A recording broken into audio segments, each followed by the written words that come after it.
Palang hapon po sa ating lahat. Salamat po, Ate Nors, sa ating pong gawain ng Bible Study. Opo, nagagalak po tayo na tayo po'y muli magsama-sama nga po.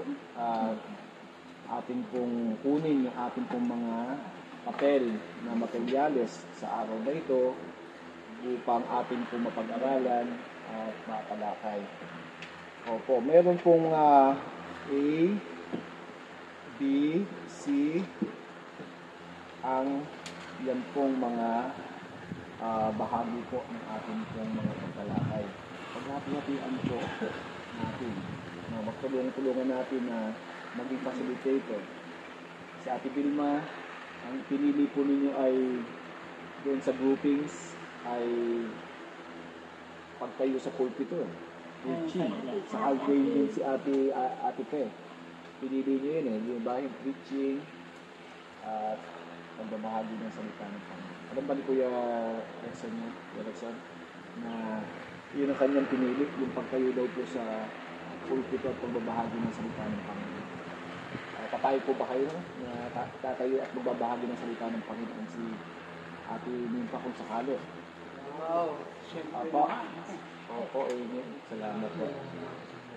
Opo.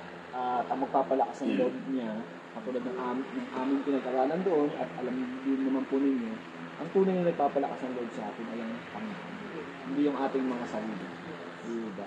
Sapagkat naniniwala tayo, wala tayong magagawa kung hiwalay tayo sa ating Panginoon. Kaya ang title po ng ating pong pag-aaral, ano po ang nakalagay dyan? Ang bagong buhay sa panalangin. Diba na pag-aaralan natin na ang bawat pumana ng palataya ay may bagong buhay. Hindi man po tayo nakulong o napreso, di ba? Ay Ate Sheila, di ba? Pero tayo, sa paningin ng Panginoon, meron tayong bagong buhay na. Meron na tayong mga gagawin bagay. At isa po sa mga magandang bagay na kaloob sa atin ng Panginoon, ay kapag tayo'y natututo at nagkakaroon ng kaalaman, mas lalong lumalalim yung ating pong spiritual na buhay. Amen po ba yun? Dito po tayo. Ayan. Dito kayo. Upo kayo dito. Ate Risa, dito ka. Oh. Ate Risa, dito ka. Upo ka. Tabi na yung mama mo. Para, ito o, kayong dalawa. Dito ka na saan? Dito ang doon. Dito ka kay mama. Pwede ka rin. Yan. Sige, maayos tayo para... Dito.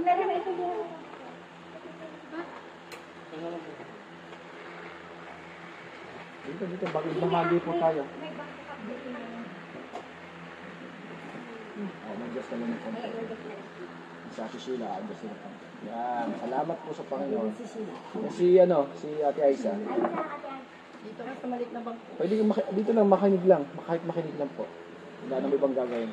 Ito, may electric fan dito. Ano? Pilit ka lang dito. Yan. Salamat po sa Panginoon. Kaya, bagong buhay sa panalangin. Ibig sabihin, kayo po ba nananalangin? Hindi po ba dati naman tayo nananalangin?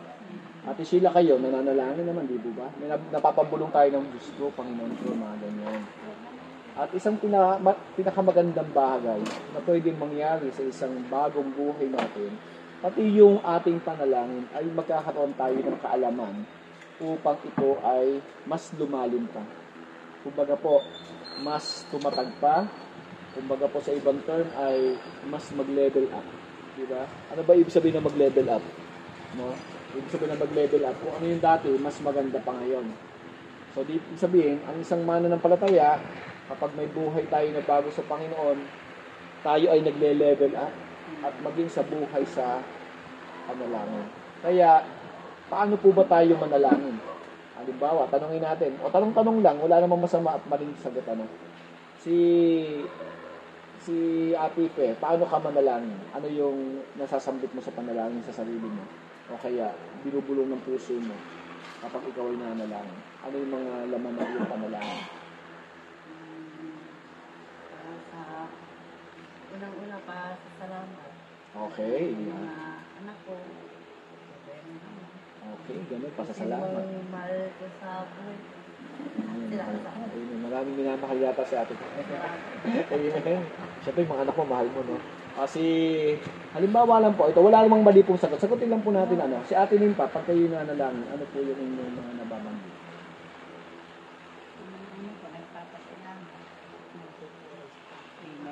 Salamat po. Ayan. Si Ate Sheila po.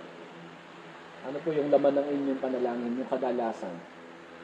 Pasalamat na araw-araw bibigyan kami ng salamat po.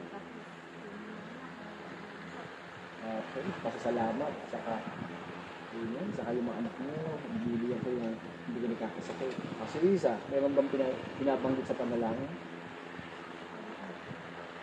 Okay, iniisip mo yung pag-aaral mo. Kuya Rexon, meron ka bang nababanggit na kahit simpleng kahilingan sa Panginoon? Ano po yun, Kuya Rexon? Yung pagkaka-opera, yung kapatid po ninyo. Ayun, salamat. Nanginig na po. Salamat talaga sa Panginoon. Kapatid niyo talaga, no? Hindi lang sa sarili niya, no? Sa napakagandang bagay mo. Kumalma po. Ano, nakikita niyo po nanginginig na. Tapos, piniling niyo sa panalangin. Napakaputi. Opo, salamat po sa Panginoon. Si Ate Aiza, meron bang binabanggit sa panalangin sa isipan niya? Anong pinapanalangin mo?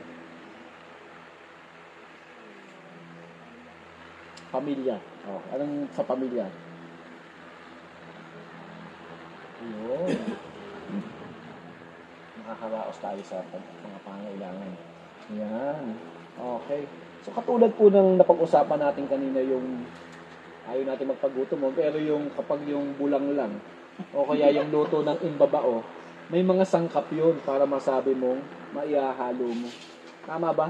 Kasi pag sinabi mo masarap ang luto, maganda yung sangkap niya. Parang yung bilo-bilo lang din. Ginugutom ko na si Ate Nora.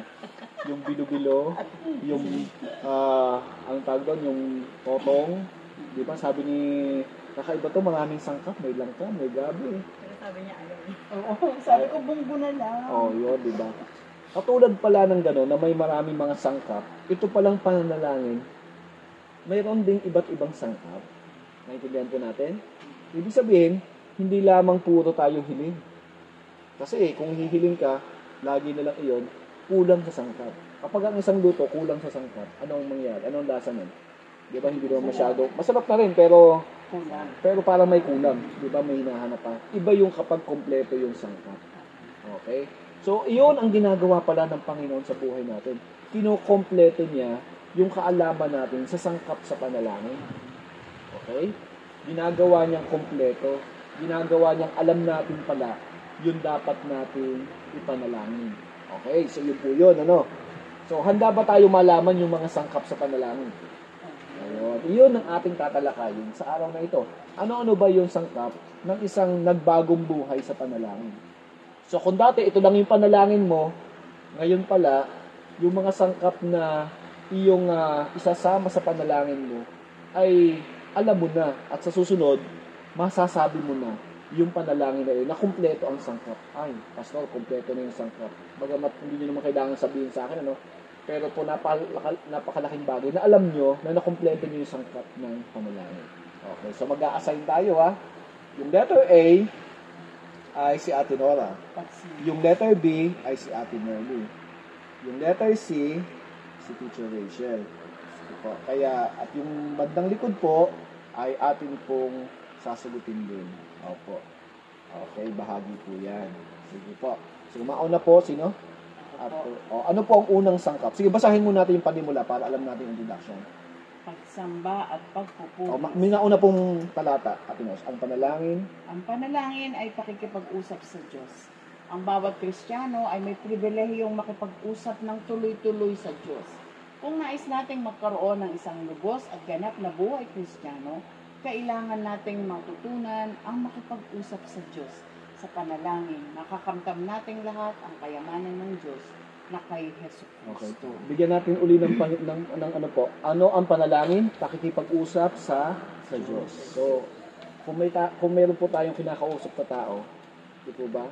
Halimbawa, kinakausap tayo ng isang tao, ang lagi nilang sinasabi ng taong yun hiling ng hiling sa'yo. Anong mararamdaman mo? Di ba? Para po, ay, ang kulit naman ito, puro hiling na lang. Wala nang ibang sinabi kundi hiling. So, kailangan po, ang pinapakita lang po natin na ang sabi po dyan ay kailangan nating matutunan ang makipag-usap sa Diyos. So, ang pakikipag-usap pa sa Diyos, natututunan, yes or no? Yes. Hindi po yung sabi, hindi ako marunong manalangin. Hindi ako marunong magsalita ng mga salita para sa Diyos. Hindi. Ang sabi kasi dyan, kailangan mong matutunan. No, Kuya Rexon? Hindi lang yung para bang, nanalangin ka ba? Yes. Pero hindi ako marunong manalangin, hindi ko siya alam masasabihin ko. Yan pala ng Panginoon yun. Ibig sabihin, hindi ka looban ng Panginoon na wala kang masabi sa panalangin. Adjust po kayo. Pwede kayo kasi medyo nagsisilaw si Ate Sheila. Di po ba? Ang panalangin ay pakipag-usap sa Diyos at ang sabi po dito, kailangan nating matutunan ang makipag-usap sa Diyos. At doon natin lalong masusumpungan, makikita, ma-experience kung gaano kasapat at kayaman ang pag-ibig at kalooban ng Diyos sa atin. Amen. So, yung panalangin pala, para siyang nagbubungkal ng lupa na nahuhukay natin kung ano man yung dapat nating makita. Halimbawa, naghuhukay tayo ng kamote o ng punong kahoy, ng kamoteng kahoy. Pag hindi mo binungkal yan, hindi mo mahuhukay. Ganyan din po. Opo, hindi mo makukuha yung bunga. Kaya kailangan po, masumpungan natin kung ano ang pakipag-usap sa ating Panginoon. Sige, ano yung unang sangkap? Sige po, letter A, si Ate Nors na po magtatalakay. May tagabasa lang po ng verse. Yung pagsamba at pagpupuri sa Diyos. Yun pala. Yun po pala yung una. Sasambahin muna natin siya at pupurihin. Hindi agad-agad direkta, no, Lord, pahingin mo naman kami, Lord, wala kami ganyan. Kailangan pala sambahin muna natin siya at purihin. So, paano po ba yung pagsamba? Ano po yung panalangin ng pagsamba? Siguro kung naririnig niyo po kaming manalangin sa sarap, Panginoon naming Diyos, aming amang dakila at makapangyarihan sa lahat. Yun po ay pagsamba. Yun po ay pagpapakumbaba at talagang siya yung ating pinapaukulan ng ating panalangin. Yun yung sinasabi natin na Panginoon, sinasamba po namin kayo sa mga sandaling ito. Pinapupurihan po namin kayo.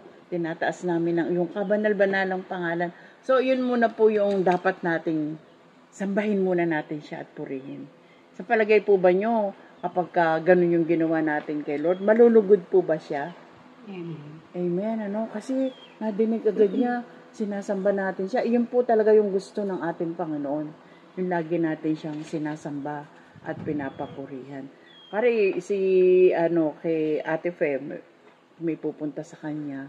Tapos may mga, siguro napapansin nyo din kung may magdidelay siya sa'yo, ate. Tapos sasabi, Ate Pe, ang ganda mo naman ngayon. Saka parang bumabata ka, Ate Pe. Pinupuri ka niya, no? Pinupuri ka niya. Pero yung intention niya talaga is para pahiramin mo siya kasi kinuhan muna niya. Yung loob mo ay kinuha muna niya. Pero si Lord, talagang gusto talaga niya yung sinasamba natin siya at pinapapurihan.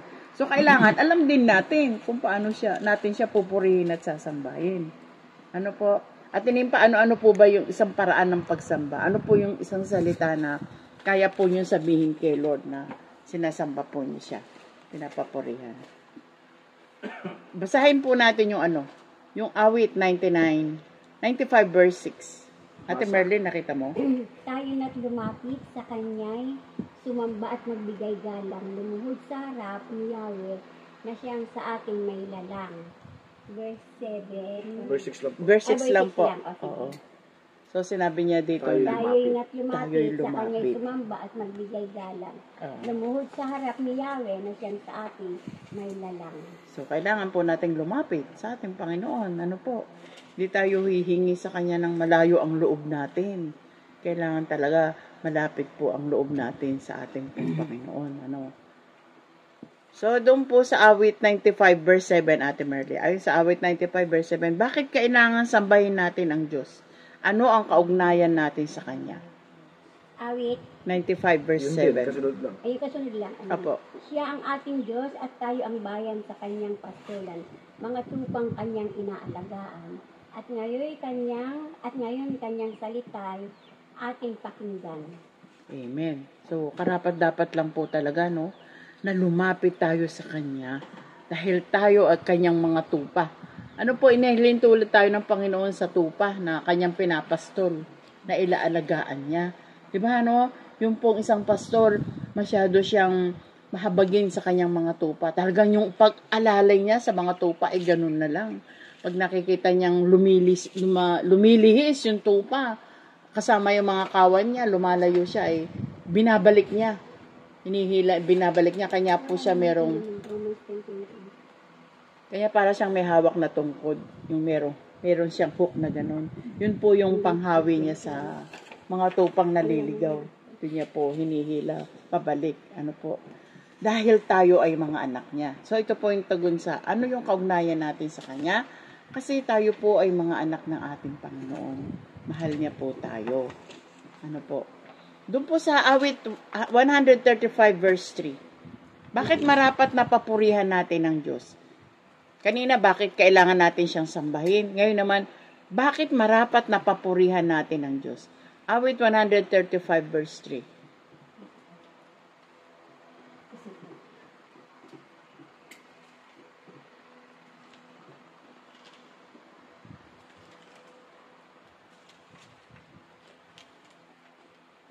verse 3. Oo. Si Yahweh ay pupurihin pagkat siya ay mabuti, ang taglay niyang kabaitan ay marapat sa papuri. Amen. Sapagkat siya ay Hallelujah. mabuti. No? Sapagkat siya po ay mabuti. Kung may ano pa kayo, sulat niyo po. Para matandaan po niyo. Sapagkat ang Diyos ay napakabuti. Ano po, kanya talagang dapat po natin siyang papurihan. Ano po, yun lamang po yung maisusukli natin kay Lord dun sa kanyang kabutihan sa atin eh. Wala na po tayong ibang maibabalik sa kabutihan ni Lord, kundi yung ating wagas at tapat na papuri. Hindi po yung pakitang taong pagpupuri lang, ano, kundi yung tunay at tapat na papuri sa Kanya. So, doon naman po sa number 4, basahin ang unang Kronika, 29. kabanatang 20, talatang 11 hanggang 12. Verse 11. To 12. Anong sinasabi ng talatang ito tungkol sa katangian ng Diyos? Verse 11. Sige. Okay na? Ito, 11 to 12. Verse 11. Sa inyo ang kadakilaan, ang kapangyarihan, ang karangalan, at ang pagtatagumpay sapagkat inyo ang lahat na nasa langit at nasa lupa. Sa inyo ang kaharian at kayo ang dakila sa lahat. Amen. Verse 12. Sa inyo nagmumula ang kayamanan at mga karangalan at kayo ang nagahari sa lahat. Taglay ninyo ang kapangyarihan at kadakilaan. At kayo ang nagbibigay ng lakas at kapangyarihan sa lahat. Amen. Hallelujah. So, sa mga talatang binasa po ni Ate Merly, sinasabi dito, lahat-lahat ang may-ari ang Panginoon. Sa Kanya ang kapangyarihan, sa Kanya ang kadakilaan, sa Kanya lahat ng yaman sa sanlibutan ito. Kanya sa Kanya lamang po talaga tayo hihingi, sa Kanya lang tayo lalapit para makamtan natin kung ano yung mga nais po natin. Dahil siya ang may-ari ng lahat. Amen po. Naniniwala po ba kayo doon, mga kapatid, no? Tanging kay Lord lang talaga tayo hihingi, sa Kanya lamang natin makakamtan lahat ng ating pong hinahangad sa sanlibutan ito. Tapos na po ako doon. So mga kapatid, yung ating pong pananalangin sa Panginoon, lagi nating tandaan, sisimulan natin ito sa pagsamba at pagpupuri. Huwag nating kalilimutan po yun. So madali lang pong lumapit sa Panginoon. At sa kapansinin po natin, sa ating pong mga mananampalataya, iba tayo manalangin. Kasi yung dati rin po ako doon, sinaulo natin yung panalangin. Diba? Sinasaulo natin, at pag nasaulo natin iyon, okay na, kasi nasaulo mo na. Dito sa atin, hindi. Yung talaga yung laman ng nasa puso at isipan natin, yun ang sinasalita natin. Yun ang idinudulog natin sa ating Panginoon. Amen po? Kanya, personal talaga yung pananalangin po sa ating Panginoon. Hindi po inaral na panalangin, hindi sinaulo, kundi talagang yung puso natin ang nakikipag-usap sa ating pong Panginoon. Amen po? Amen. So, sa palagay po ba ninyo, mahirap ba manalangin?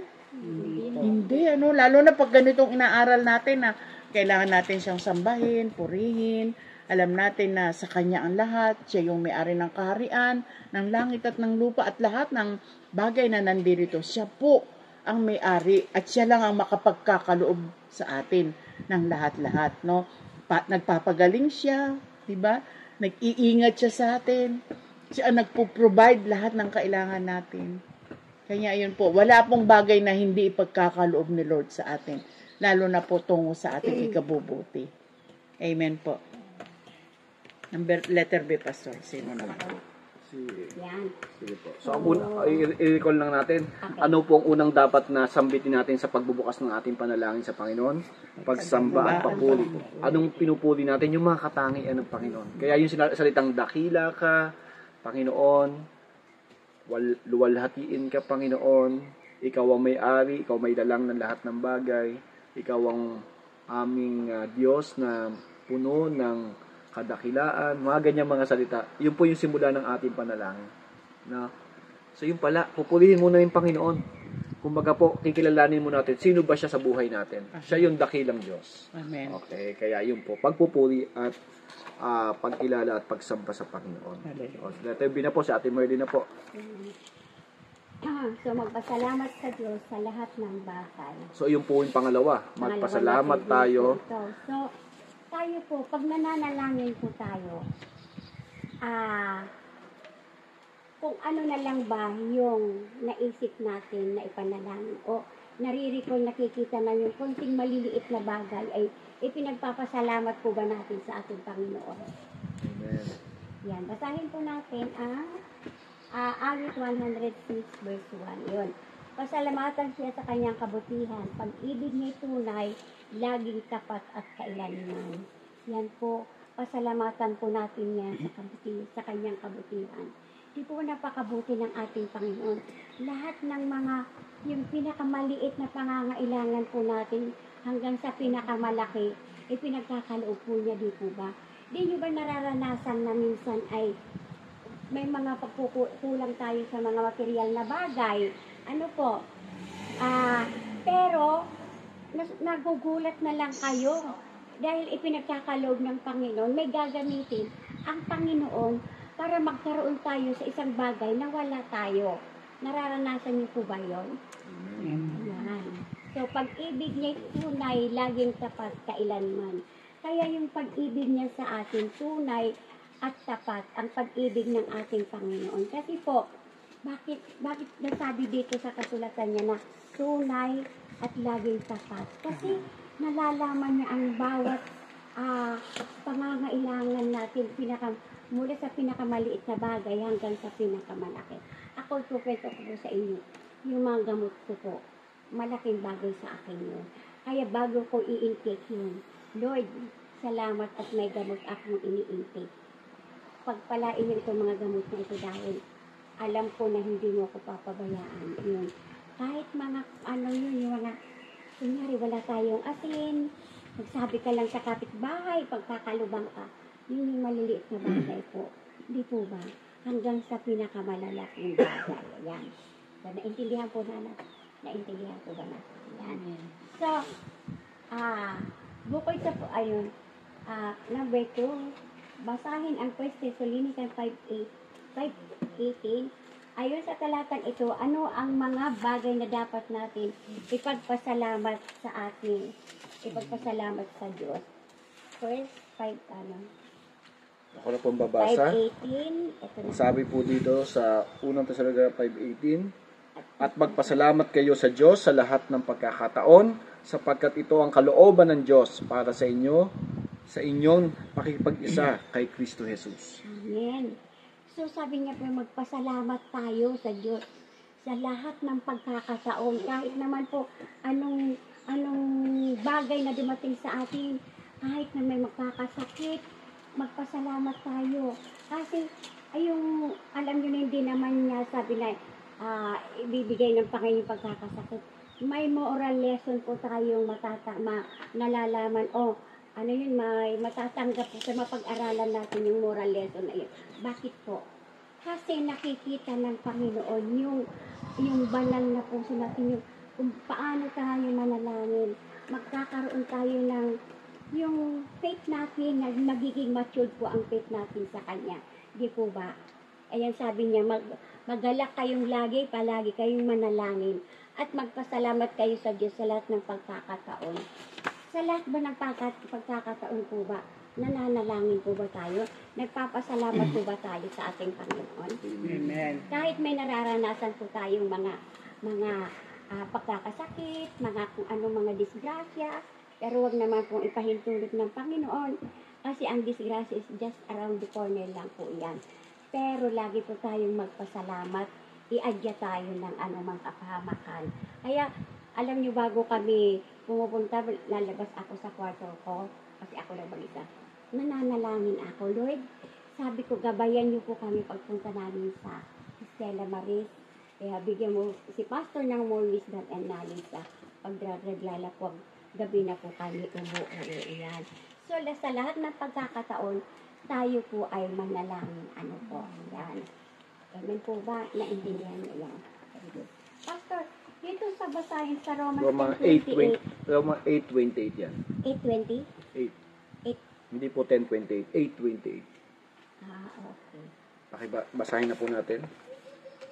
8, Roma 8. Gawin na po natin Roma 8:28 yan. Hindi po yan 10:28. Kaya medyo malayo ang verse kung 10:28. Parang hindi. Alam natin sa lahat ng bagay gumagawa ang Diyos para sa mabuti kasama ang mga nagmamahal sa Kanya. Sila mga tinawag ayon sa Kanyang laman. Amen. So, yun po ang sinasabi, ano ang dahilan ng maaari natin ipagpasalamat sa Diyos ang lahat ng bagay? Kasi ang sabi, ang lahat ng bagay ay gumagawa ayon sa kabutihan. Ayon sa... Gumagawa ang Diyos. Opo, gumagawa ang Diyos ayon para sa mabuti. So, ibig sabihin, kahit po masama ang nangyayari minsan sa paningin natin, meron pa rin ginagawa ang Diyos na mabuti. Ginagawa niya pa ding mabuti kung ano man yung bagay na hindi maganda o hindi ayos sa ating paningin. Ang sabi nga po, kaya, ito po yung dahilan, kaya dapat natin pang ipagpasalamat sa Diyos ang lahat ng bagay. Kahit na, hindi po mabuti, kasi gagawa naman siya ng patungo po sa pagiging mabuti. Gagawin niyang blessing kung ano man pong bagay na hindi maganda. Amen? So, yan po ang katangian ng buhay ng isang Kristiyano. Di po ba? Nagagawa ng Panginoon na maging pagpapala pa din ang mga sitwasyon kahit na hindi mabuti sa paningin natin at hindi mabuti sa paningin ng ibang tao. Di po ba? Sabihin ng ibang tao, ay, bakit kayo nag-aaksaya ng oras sa Panginoon? Bakit kayo nag-aaksaya ng oras sa pagsamba? Bakit kayo nagba-Bible study? Bakit kayo nag-e-effort? Ano po? Pero tayo, na kumikilala po sa Panginoon, naniniwala tayo na kahit po tayo ay hindi naintindihan o minsan ay nami-misinterpret sa mga ginagawa natin, gumagawa pa din ng Panginoon para po mas lalo po nating ikalakas yun, ikatatag yun, at lalong lumalim yung ating pananampalataya. Diyan po gumagawa ang Panginoon. Ano po? At lahat ng bagay ay inaayos niya. Di po ba? Kaya minsan may mga sinasabi nga na yung mga ibang tao, pag masama yung nangyari sa kanila, ay minadas siya. Di po ba? Pero tayo po, hindi po iyon yung tingin natin doon. Masama man yung nangyari, hindi malas yun. Kundi may hatid pa ding blessing yon. May hatid pa din pong pagpapala. Opo. Halimbawa, nagkaroon tayo ng mga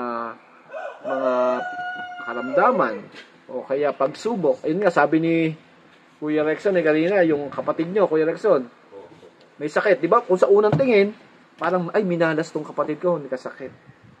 Pero dahil dumating yung pagkakataon na tumawag tayo sa Panginoon, nanalangin tayo, di po ba, napakalaking bagay na rin na natututo tayong magtiwala sa Panginoon. Natututo po tayong makita yung sitwasyon na, ay, hindi lang puro kamalasan to. Mayroong gagawing mabuti ang Panginoon dito kahit nagkasakit siya. Opo. Kaya iyon po ang sinasabi dyan, na ipagpasalamat natin sa Diyos ang lahat ng bagay. Okay? So, may tanong dyan, Ate Merlin, dalawang tanong. Sandaling isipin ang mga mabubuting bagay na ginawa ng Diyos sa iyong buhay na nais mong ipagpasalamat sa Kanya.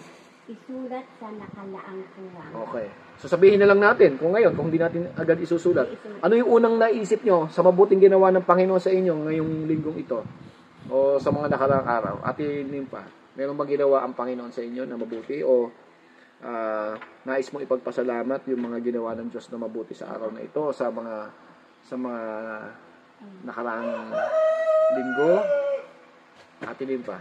Amen po. Amen. Sabihin nyo nga po. Yung binigyan niya po kami ng kalakasan. Amen. Salamat po. Kalakasan. Salamat po. Si Ate Pe. Ate Pe, may bang natanggap kang blessing ngayong araw na ito o nakarang? Inuwan niya po ako magluto. Amen. Napakabuti nun. Napakabuti nun. Mabuti yun kasi may kakainin tayo pagkatapos, ano? Hallelujah. Kahit nagkapaso-paso. Talaga ba? Asan ang paso mo? Parang sa Teacher Rachel, nahiway. Asan yung sugat mo, Chef? Ayun na yata. Kasugat ko yan ang kutsilyo. Kutsilyo. Buti sige. kutsilyo. Huwag yung isda. Opo, si Riza. Ano yung ipagpapasalamat? Okay pa yung production ng anak na nawawala agad. Salamat mo sa buhay mo rin sa itong linggo na ito. Anong nangyari sa school o dito sa bahay na magandang bagay na nagawa ng Diyos sa iyo? Nag-exam po kanina. Masama ba yung nangyari o maganda? Maganda yung resulta. Hindi po naman Hindi pa naman alam. sa April 1 pa po. Babalik. Sige, si Ate Sheila. Pasalamat ako sa Panginoon na araw-araw binibigyan kami ng mga pagkain. Amen. Opo. Pero ang sabi dito, ngayon, isulat mo naman ang masasamang karanasan at mga kahirapan ng iyong buhay na hindi mo pa na ipagpapasalamat sa Diyos. Parang nahihirapang magpasalamat. Opo. Kasi sa puntong iyon, para bang ang pinapakita lang po ng tanong na ito, kahit po mga mahihirap na sitwasyon, magpasalamat tayo sa Panginoon. Ngayon, ang tanong, ano ba yung dapat ipagpasalamat? Yung bang sitwasyon o yung Panginoon na kasama mo sa sitwasyon na yun? Ang mas ipagpapasalamat mo, hindi lang eksakto yung problema. Baka sabihin natin ay Lord, bigyan mo ako ng maraming problema kasi gusto ko magpasalamat sa iyo. Hindi naman po ganun yun. Mali naman yung isipan na ganun. Ang sinasabi lang, sa gitna ng problema, Kuya Rexon, andyan yung Panginoon. Yun yung ipagpapasalamat mo. Lord, salamat andyan ka sa gitna ng problema na ito. Kasi kung wala ka dito, hindi ko makakayanan to, hindi ko masosolve to, hindi ko maharap ito. Kasi ang pinakamahirap dyan, may problema, may pagsubok, tinatakbuhan natin. O kaya tinatalikuran natin. Pero dahil sa Panginoon, di ba? Katulad nga ng kwento ni David, nung hinahamon ni Goliath. Di ba? Umanap kayo na matapang dyan, iharap nyo sa akin. Walang gustong humarap kay Goliath. Si David, hinarap niya yung kalaban, si Goliath. At ang sabi niya, huwag mong insultuhin yung Diyos ko. Sabi niya gano'n. Kaya, yun yung sinasabi po na nagpapasalamat ka sa Diyos, hindi dahil may problema ka. Nagpapasalamat ka sa Diyos kasi andyan ang Diyos sa gitna ng problema mo. Andyan ang Diyos na may katangian ng kadakilaan, may katangian ng kalakasan, may katangian ng kapangyarihan na alam mo na kasama mo siya, na hindi mo siya hindi kanya pabayaan at hindi mo siya tatalikuran, kundi sasamahan ka lagi ng ating Panginoon. Kaya yung pangalawang sabi nga po ay ipagpasalamat natin sa Panginoon yung lahat ng bagay. Opo, lahat ng bagay Wag lang natin pipiliin na mananalangin lang tayo pag maganda yung na-experience natin. Pero kapag hindi na maganda, kapag hindi na maganda, ayaw na natin manalangin. Ay, ayoko na manalangin. Ang pangit lahat ng nangyayari sa akin. Yeah, yung karanasan namin na kasi yung kapatid ko sa Orion is pangatlong beses nang nawawala ng malay. Sabi ko, Lord, ang panalangin ko is, Lord, makilala ka nila. Kasi hindi namin alam kung anong sa heart o sa utak ba. Pangatlong beses na since na siya, na hinihimatay lagi. Kaya sabi ko, Lord, salamat at hindi naman papasalamat ako dahil hinimatay siya, kundi ang ko is makilala ka na nila itong pagkakataon na ito bilang Panginoon at sariling tagapagligtas. Kasi hindi natin alam kasi Siyempre, matatanda na kami. Hindi mo alam kung kailan ka kukunin ng Panginoon. Kaya sabi ko, Lord, sabi ko, gamitin mo na itong mga experiences na makilala ka. Amen. Salamat sa Panginoon. Amen. Kaya yun po, lagi tayo magpasalamat sa Diyos sa mga bagay ito. Una nga po, pagsamba at pagpupuri. Pangalawa, magpasalamat sa Diyos sa lahat ng bagay. Ano pa po yung panghuli na atin pong, hindi lang po palang huli pa yan, mayroon pang isa. Yung pangatlo po, si Teacher Rachel na po yung magpapasilitate sa atin.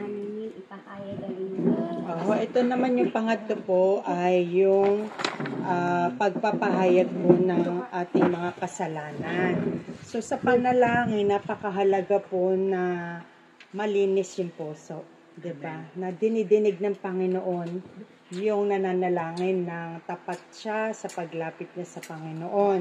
So, yung una nga po ay yung tinatawag nating pagpupuri at pagsamba sa Panginoon. So, yung prayer naman po, hindi naman iyon at iyon lang. Kung ano po yung karanasan niyo sa bawat araw, purihin niyo at sambahin niyo ang Diyos. Kung yung araw na to, siya ay nagbigay ng mga pagpapala, siya ang provider, purihin niyo siya doon. Then, pasalamatan natin siya kung ano man yung karanasan natin sa bawat araw. Ngayon, papasok po tayo dito sa pag-amin sa ating mga kasalanan. Pag po ba nagpe-pray kayo, humihingi po ba kayo ng tawad sa Panginoon? Opo. Kasi po, napakahalaga yung ikaw mismo, inaamin mo sa sarili mo na nakakagawa ka ng kasalanan. May nagagawa kang mali. No po, ibig sabihin nun, marunong kang magpakumbaba. Kapag po hindi ka na humihingi ng tawad sa Diyos, para bang sinasabi mo, wala akong kasalanan, wala akong ginagawang masama. So, pride na po ang umiiral doon. Kaya po, kapag hindi na tayo umaamin sa ating mga nagagawang kasalanan, medyo tanungin natin yung ating mga sarili. Baka po ang tingin natin, perfect na tayo. Kaya napakahalaga sa prayer na maging bahagi yung humihingi ka ng tawad. Kaya po ang sabi dito sa awit, actually hindi ko tumaano, parang mali siya yung verse. Hindi siya 66:18 Alam ko to sa English, if you have cherished sin in your heart, the Lord would not have listened. Pero hindi yung 66:18. Kung sa kasalanan ako'y magpatuloy, di sana ako dininig ng aking Panginoon. Yan. Anong verse siya? Verse 18. Yun din naman. 66:18. 66:18. Opo. Kung sa kasalanan ako'y magpatuloy, di sana ako dininig ng aking Panginoon. Amen. Okay, yon. Kaya po, napakahalaga po noon na tayo po ay humihingi ng kapatawaran. Sabi dito, alam ng Panginoon kasi hindi natin po siya madadaya. Tatandaan po natin yun pag lumalapit tayo sa panalangin sa Panginoon, hindi natin siya madadaya. Alam niya yung laman ng puso natin. Kaya sabi dito, kung tayo ay magpapatuloy daw po sa paggawa ng kasalanan, di sana ako dininig ng ating Panginoon. Kaya po, napakahalaga yung Panginoon. Patawarin niyo po ako sa aking mga naggawang kasalanan. Kanina nagalit ako sa asawa ko, sa mga anak ko, napagsalitaan ko sila ng masama. Maganda po yun na inaamin mo na nagkakamali tayo. O patawarin niyo po ako, Lord, kasi hindi ako nakapagpasensya. Talagang nagalit ako. Yan. Hindi lang yon, iba-iba pang mga kasalanan na alam nating humaharang sa paglapit natin sa Panginoon. Kaya po, tatandaan natin, kailangan po nating aminin yung ating mga kasalanan sa Panginoon. Kasi wala tayong maitatago sa Kanya. No po, hindi man nakita ng kapwa natin yung ginawa mo, ay ang Diyos nakikita po yon. Kaya wala po tayong di tayo absuelto, kumbaga. Kaya po napakainam na aaminin. Sa tingin niyo po ba madaling umamin sa kanagawang kasalanan? At hindi rin po tayo patatawarin kung hindi ka humihingi ng tawad. Kaya napakahalaga po, ikaw mismo manggagaling sa bibig mo na, Panginoon, patawarin niyo po ako. Yun napakahalaga po nun. Kaya po, sister, kung hihingi ng tawad ngayon, tapos bukas ulitin ulit. Bukas ulitin ulit. O, yan po yung magandang tanong. So, actually, may meaning yung ano. Bukas ulitin ulit. Kumbaga, ano po yun, yun yung tanong doon sa tao na yun, sincere ba siya sa paghingi ng tawad? Baka naman, buka lang ng bibig, wala talaga sa puso. Nabilang na din. Oo, kumbaga napilitan lang siya para masabing okay na. Pero sabi ko nga po, wala po tayong maitatago sa Lord. Kung totoo man o hindi ang paghingi mo ng tawad, alam niya yon. Ngayon, kapag inulit-ulit, hindi mo nakasalanan yung kasalanan niya yun. Siyang may kasalanan sa Panginoon at maaaring hindi pa tunay ang kanyang paghingi ng kapatawaran. No po, kaya inuulit Kasi sa totoo po, pag totoo kang nagsisisi sa kasalanan mo, di po ba tatalikuran mo na siya. Hindi mo na siya uulitin. Kaya po pagka humingi ng tawad ngayon, Ate Vilma, Ate Nimpa, ginawa ulit, hindi pa po talaga tunay ang paghingi ng kapatawaran sa Panginoon. O maaaring may struggle pa siya doon. Di pa niya talaga makayanang ma-overcome yung kasalanan na yon o yung ginawang kamalian na yon. Kung paulit-ulit. Na po.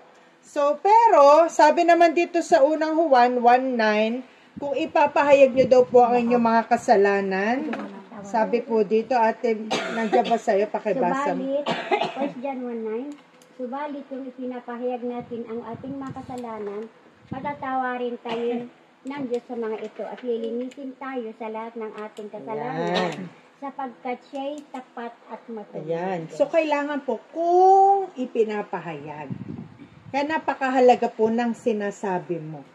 Pinapahayag mo yung kasalanan mo, yung pagsisisi mo. Ano gagawin sa atin ng Panginoon? Lilinisin tayo. Okay? Ano po ba ibig sabihin ng lilinisin? Lilinisin tayo sa lahat. Lahat. Hindi po sinabing yung kalahati mo na ngayon, kundi sa lahat ng ating kasalanan. Naniniwala po ba kayo doon? Amen. Kasi ang tanong dyan kung naniniwala tayo, kapag nagsisiba tayo, Lord, patawarin mo ko ha, kasi nung nakaraang taon, di mo ba pinagsisihan? Ngayon, pinagsisihan mo na. Naniniwala ka bang pinatawad ka na yung ginawa mong kasalanan noon? Minsan po, ang gawain ng dyablo, pabalik-balikin yun sa isip mo, oy, kunwari ka pa, nung 1 taon lang, ganito yung ginawa mo. Pero pinatawad na tayo dun. Kaya tanggapin mo na ikaw ay pinatawad na. No? Ipinahayag mo na yung kasalanan na yon, kaya ikaw ay pinatawad na, nilinis na sa lahat. Pag po nilinis na, borado na, erase. Naniniwala ka doon, erase. Pag sinabing erase, wala na sa Panginoon yon. Inihingi mo na ng tawad, erase na siya. Naniniwala po ba kayo doon? Yan. Basta tatandaan yun, trabaho ng dyablo, ipaalala ulit yun. Paulit-ulitin niya sa isip mo yun, yung ginawa mong masama na yun, yung ginawa mong kamalian na yun, para bang kinokondem ka. Pero hiningi mo na yun ng tawad sa Lord, kaya sasabihin mo lang, pinatawad na ako ng Panginoon. Nilinis na niya ako dyan. Okay? So, kailangan lang po ipapahayag nyo, ha? Sapagkat ang Diyos ay matuwid, tapat at matuwid. So, siya lang po ang pwede makapaggawa nung maglinis sa ating mga kasalanan. So, sabi dito, meron bang isa o mga bagay sa inyong buhay na hindi ka lugod-lugod sa Diyos? Kung gayon, aminin o ipahayag ang iyong mga kasalanan sa Diyos. Letter A, Ate Fe, pakibasa. Sumang-ayon sa Diyos na ang ipinakita niya sa iyo na kasalanan ay kasalanan nga. Minsan di ba nagpe-pray tayo, parang biglang ipapaalala sa iyo yung, uy, kanina nagalit ka. So, ipahayag mo yon, ay patawarin niyo po ako, Panginoon. So, iaminin mo na kasalanan nga yun. Wag mo nang ipagtanggol pa yung sarili kung ipinahayag na sa iyo na mali yung ginawa mo. Okay po? Letter B, Ate Fe. Ay, si Riza. Pasalamatan ang Diyos sa kanyang katawan dahil sa ang bayan ni Kristo. Yan. So, yun naman po, kaya po tayo lumalapit sa Panginoon at siya ay tapat at matuwid, naniniwala tayong siya lamang po ang namatay doon sa cross, si Jesus, para tubusin yung ating mga kasalanan. Okay, letter C. Magsisi At magbalik loob ka. at baguhin ang di kaaya-aya o di kalugod-lugod sa pag-iisip at pagkilos. So, ibig sabihin, pagsisihan mo na yon. No po? Kung ginawa mo na yon, magsisi ka doon, magbalik loob ka, baguhin mo na. Iayos mo na. Pagkakataon na para magbago ka ulit. Okay? So, napakahalaga po yun sa prayer, yung pag-amin sa kasalanan. Yan. Salamat po. Okay, ano pa yung tatlo ng bagay yung sinasabi dito? Una, pagsamba at pagpupuri sa Diyos. Pangalawa, magpasalamat sa Diyos sa lahat ng bagay. Pangatlo, aminin ang iyong mga kasalanan. Doon palang papasok yung huli, yung ginawa natin kanina o yung ginagawa natin. Ano yon? Yung tinatawag na kahilingan. So yung paghiling pala sa Panginoon, 1/4 na bahagi lang ng ating prayer. 'Di ba? Kasi nga ilan po ba yan? 1, 2, 3, 4. Ano yung panghuli? Kahilingan. Ibig sabihin po, Hindi yan ang una. opo, hindi yung bungad-bungad mo agad. Panginoon, gusto ko nito ganito. Panginoon, bigyan niyo po kami ng ganito. Hindi, isang bahagi lang pala yun. At 1/4 lang pala. Kumbaga sa pizza pie o sa tinapay, 1/4 ng tinapay na yun, yun lang yung talagang kahilingan. At yun yung huli natin palang gagawin. O bagamat hindi naman talaga yun para bang pagkakasunod-sunod, pero pa sinasabi dyan, bago tayo makahiling, humingi ka muna ng tawad pala sa Panginoon. Napuri mo muna siya, at napagpasalamat muna, bago ka humiling. O sige po.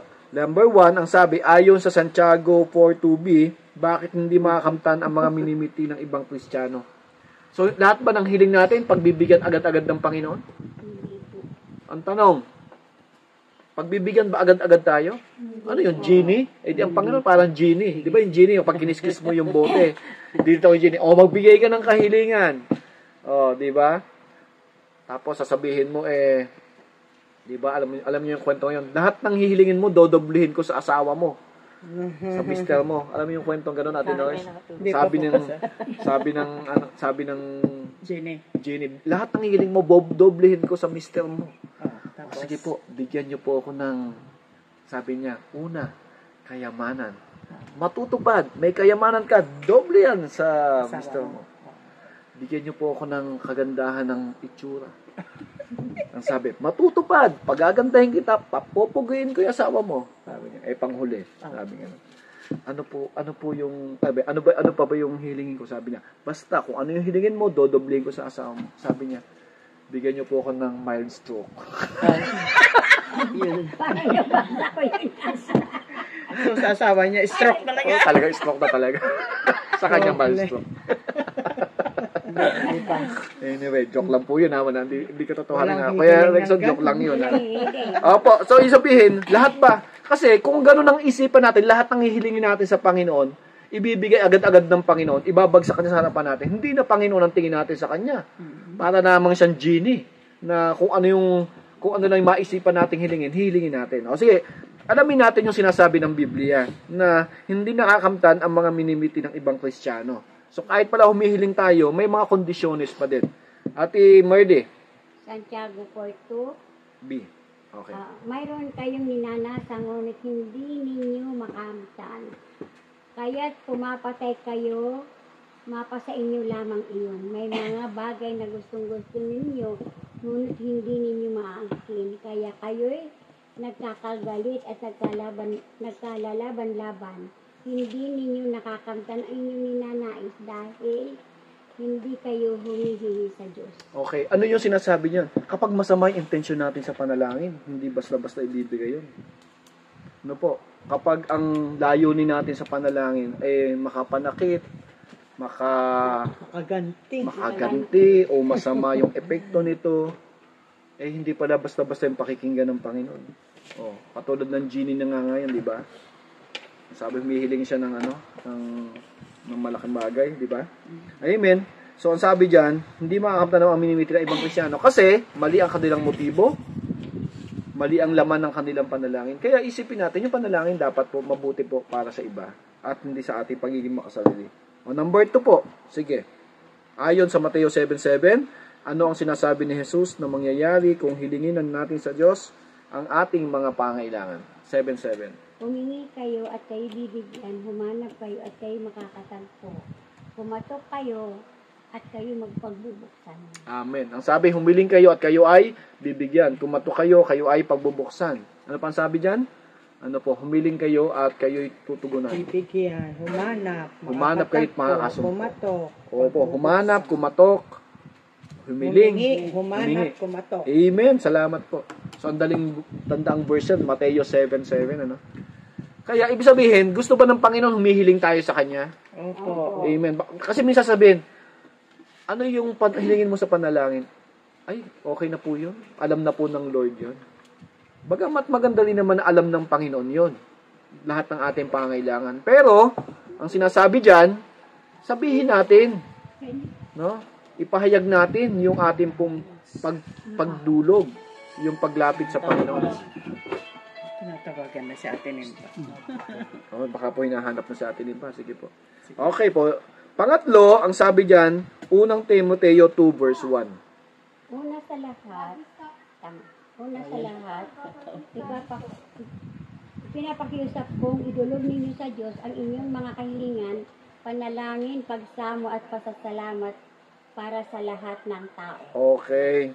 Ang sabi dyan, para kanino ang ating mga panalangin na dapat natin ipaabot sa Diyos? Para sa ibang, para sa ibang tao at sa lahat ng tao. Ano po sabi? Andiyan na ba siya? Andiyan na sila? Baka padating na.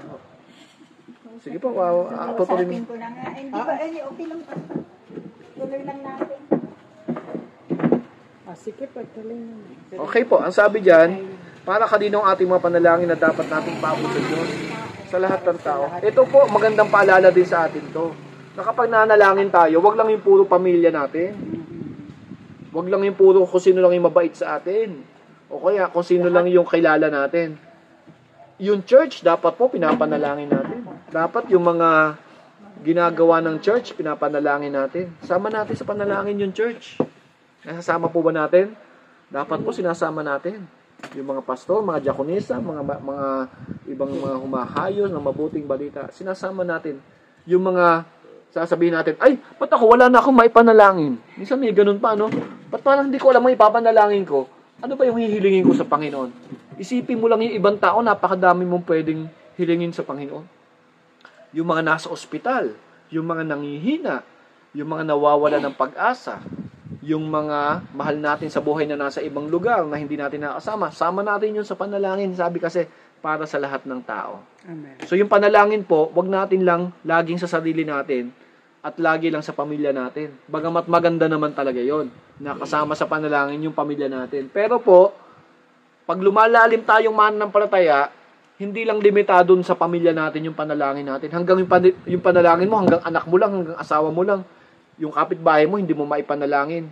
Yung mga teachers mo, hindi mo maipanalangin. Yung mga kaklase mo, hindi mo maipanalangin. O kaya, maging yung mga nasa ibang bansa na mga mahal natin sa buhay, hindi mo maipanalangin. Di ba? Ang dami-daming pwedeng ipanalangin pag sinabi pong ibang tao. Yan. Okay, salamat po. Kaya, ang kahilingan sa Panginoon, dapat ang motibo natin maganda. Hindi tayo nanalangin ng Panginoon, patamaan niyo po ng kidlat itong aking kapitbahay. Sana po madulas siya. Ganyan. O kaya sumpain niyo po yung aking yung aking hipag, no. Hindi naman, di ba?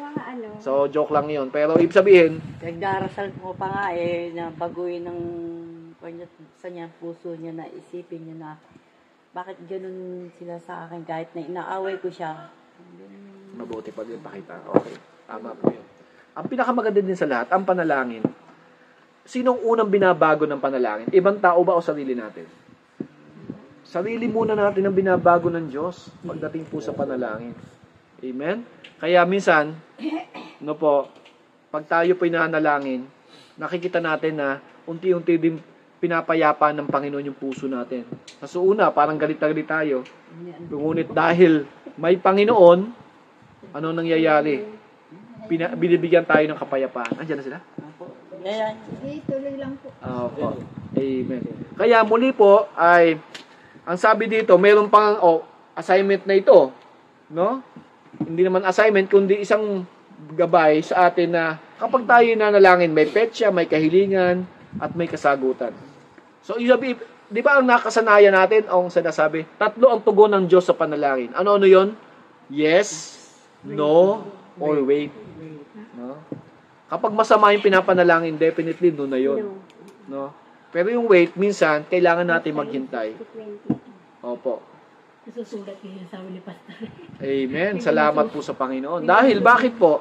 Dahil ang Panginoon, talagang nais niya na dumudulog tayo sa Kanya. Diba? Gustong-gusto ng Panginoon, talagang pinapakita natin na kailangan natin siya sa ating buhay. Nais ng Panginoon na, ang sabi, ang panalangin ay magiging kasiyasiya kung isusulat mo ang iyong mga kahilingan sa araw-araw sa isang notebook. Ito ay magiging permanenteng talaan ng iyong kahilingan. Prayer diary sa wikang Ingles. Magiging kawili-wiling balikan ang mga nakatalang kahilingan sapagkat sa pamamagitan nito ay ginagamit ng Diyos sa pagsagot ng iyong mga panalangin. Amen. So dito po, natin makikita yung panalangin ay isang paraan para lumakas din yung ating pananampalataya. Amen. Amen ba yun? Amen. Kasi bakit? Kapag nasagot ng Panginoon yung panalangin mo, sa mga susunod, mas lalo kang magiging tiwala sa Diyos. Kasi, alam niya, sinagot niya yung panalangin mo. Amen? Kaya muli po, isang pinagpalang hapon po sa ating lahat. Balikan natin ang apat na atin pong tapatandaan, pagsamba at pagpupuri sa Diyos sa panalangin, pasasalamat sa Diyos sa lahat ng bagay. Letter C, aminin ang ating mga kasalanan. At ang letter D, ang ating mga kahilingan. Amen. Reviewin natin to. Pag nanalangin kayo, kumplituhin nyo. No, una, magpasalamat kayo sa Panginoon. O pangalawa, sabihin, purihin ng Panginoon. Pangalawa, magpasalamat tayo sa Panginoon. Pangatlo, aminin natin mga kasalanan natin. Tapos, panghuli, doon tayo humiling. Amen. No? Sa paghiling natin, sinasala na ng Panginoon yung kahilingan natin. Kasi nauna na yung tatlo. Diba? Kasi kung unahin natin yung agad yung hingi-hingi, ay baka maging makasarili lang tayo. No? Hindi natin maalala yung ibang tao. Hindi natin maalala yung mga tao na dapat nating ipanalangin. Sarili na lang natin ipanalangin natin. So muli po, isang pinagpalang hapon po sa ating lahat. At dito po nagtatapos ang ating pag-aaral. At patuloy nating maranasan yung pagkalinga niya at pagpapala niya sa ating kalagitnaan. Muli po, tayo pong lahat ay magpasalamat at magpuri sa ating Panginoon. Sa susunod, ano po, ay yung bawat ano po sa atin, bawat sa atin, mananalangin. Na si Ate Sheila, kaya ng manalangin sa harapan ng grupong ito, tayo lamang na Kahit simple. opo, yung simple lang na sangkap itong mga ito. Okay. So ngayon po ay pwede ba tayong manalangin na tingnan natin na sangkap po itong mga ito. Ate Fe, kaya bang manalangin? Na pwede naman tumingin dito. Ano-ano ba yung mga kailangan? Ang sabi, magsambahin at purihin ng Diyos. Pangalawa, magkasalamat sa Diyos. Pangatlo, aminin yung mga kasalanan. At pang-apat, humiling sa Panginoon. Sige po, sino mangunguna sa panalangin? Si Ate Sheila? Ha? Okay, so kailangan po Sa susunod sila para kung kaya na ni Ate Nenpa, siya Ikaw na, kasi ikaw ang aalis.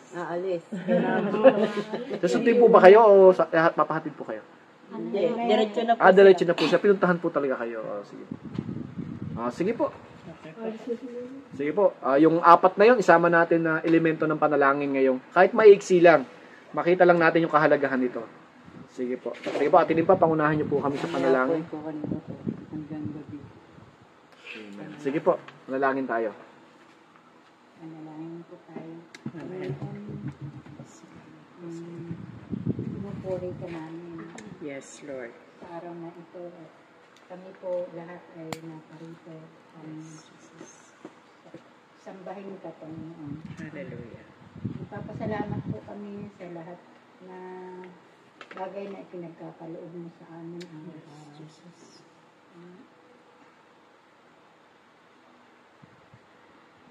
Humingi po kami ng kapatawaran sa aming mga kasalanan, kung ano man po ang mga nagagawa ng aming kasalanan. At hinihiling ko po sa araw na ito, gabayan mo po kami sa pagpunta namin sa Morong, Panginoon. Hinihiling ko po ang iyong presensya sa aming pagbibiyahe po. Sa ngalan ng ni Jesus. Amen. Amen at amen. Praise the Lord. Salamat po sa Panginoon. Sunod-sunod. Maiksi pero kompleto, no? Purihin ng Panginoon. Maraming salamat po. Amen.